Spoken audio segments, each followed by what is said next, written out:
historique. La France est devenue le premier pays au monde à inscrire le droit à l'avortement dans sa constitution.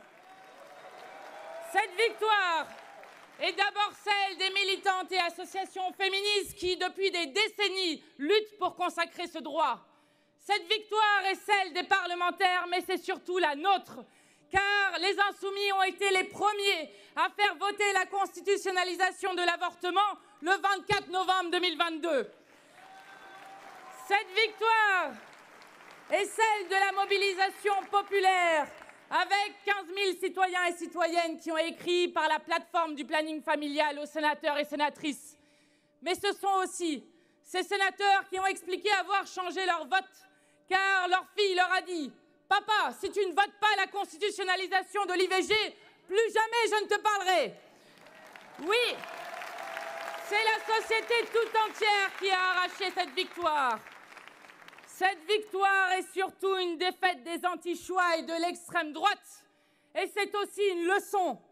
La mobilisation du peuple n'empêche pas seulement l'extrême droite de progresser, elle la fait reculer. Cette bataille pour l'égalité des droits est mondiale. Je reviens de l'ONU où des femmes de tout pays ont célébré cette victoire avec nous. Les Polonaises qui vivent dans un pays où 6 femmes sont mortes depuis la quasi-interdiction de l'avortement. Les Argentines, dans un pays où le président d'extrême droite, Javier Milei, comme le fait l'extrême droite partout dans le monde, s'attaque d'abord aux droits des femmes et des personnes LGBTQIA+. Les femmes états-uniennes, dans un pays où les soignants qui pratiquent les avortements, lorsque c'est encore autorisé, le font avec des gilets pare-balles et en portant des armes, car les antidroits les menacent.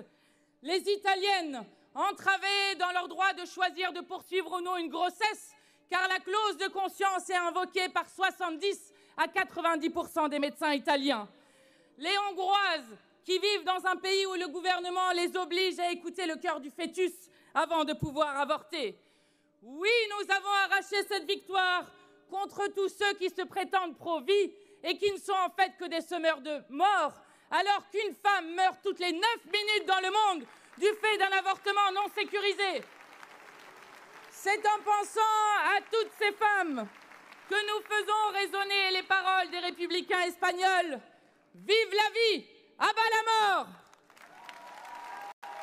Oui, nous sommes fiers d'avoir reconnu le droit à l'avortement comme un droit fondamental humain.